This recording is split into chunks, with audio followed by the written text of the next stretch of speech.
Chapter 13. The Rescue. The Cowardly Lion was much pleased to hear that the Wicked Witch had been melted by a bucket of water, and Dorothy at once unlocked the gate of his prison and set him free.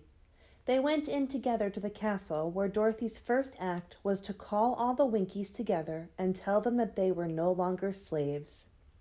There was rejoicing among the yellow Winkies, for they had been made to work hard during many years for the Wicked Witch, who had always treated them with great cruelty. They kept this day as a holiday, then and ever after, and spent the time in feasting and dancing. "If our friends the Scarecrow and the Tin Woodman were only with us," said the Lion, "I would be happy." "Don't you suppose we could rescue them?" asked the girl anxiously. "We can try," answered the Lion. So they called the yellow Winkies and asked them if they would help to rescue their friends, and the Winkies said they would be delighted to do all in their power for Dorothy, who had set them free from bondage. So she chose a number of Winkies, who looked as if they knew the most, and they all started away. They traveled that day and part of the next until they came to a rocky plain where the Tin Woodman lay all battered and bent.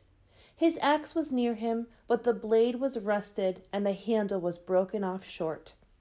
The Winkies lifted him tenderly in their arms and carried him back to the yellow castle again, Dorothy shedding a few tears by the way, at the sad plight of her old friend, and the Lion looked sober and sorry.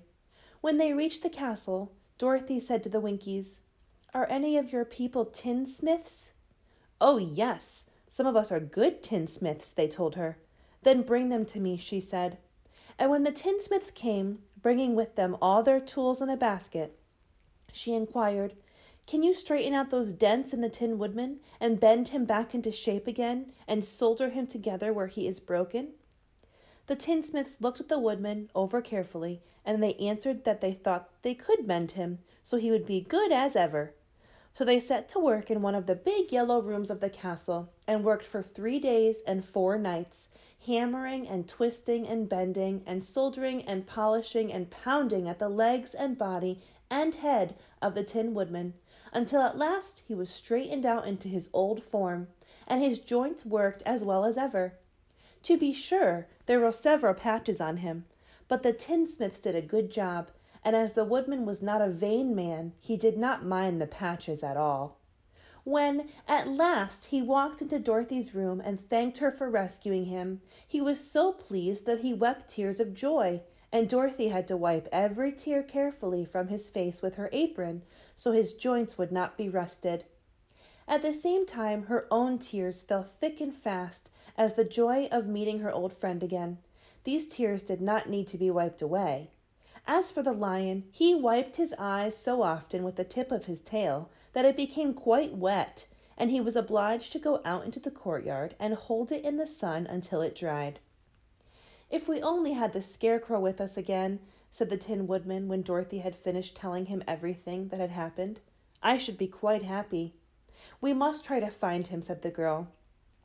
So she called the Winkies to help her, and they walked all that day and part of the next until they came to the tall tree, where in its branches of which the winged monkeys had tossed the Scarecrow's clothes. It was a very tall tree, and the trunk was so smooth that no one could climb it. "I'll chop it down," said the Woodman, "and then we can get the Scarecrow's clothes."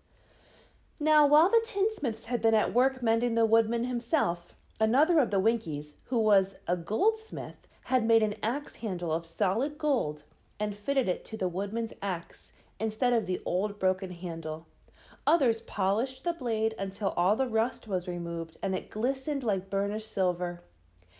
As soon as he had spoken, the Tin Woodman began to chop, and in a short time the tree fell over with a crash, when the Scarecrow's clothes fell out of the branches and then rolled out on the ground. Dorothy picked them up and had the Winkies carry them back to the castle, where they were stuffed with nice clean straw, and behold! Here was the Scarecrow, as good as ever, thanking them over and over again for saving him. Now they were reunited. Dorothy and her friends spent a few happy days at the Yellow Castle, where they found everything they needed to make them comfortable. But one day the girl thought of Aunt Em and said, "We must go back to Oz and claim his promise." "Yes," said the Woodman, At last I shall get my heart." "And I shall get my brains," added the Scarecrow. "And I shall get my courage," said the Lion. "And I shall get back to Kansas," cried Dorothy joyfully. "Oh, let us start for the Emerald City tomorrow!" This they decided to do. The next day they called the Winkies together and bade them good-bye. The Winkies were sorry to have them go, and they had grown so fond of the Tin Woodman that they begged him to stay and rule over them in the Yellow Land of the West. Finding they were determined to go, the Winkies gave Toto and the Lion each a golden collar, and to Dorothy they presented a beautiful bracelet studded with diamonds. To the Scarecrow they gave a gold-headed walking stick to keep him from stumbling, and to the Tin Woodman they offered a silver oil can with gold and set with jewels. Every one of the travelers made the Winkies a pretty speech in return, and all shook hands with them until their arms ached. Dorothy went to the witch's cupboard to fill her basket with food for the journey, and there she saw the golden cap. She tried it on her own head and found that it fitted her exactly.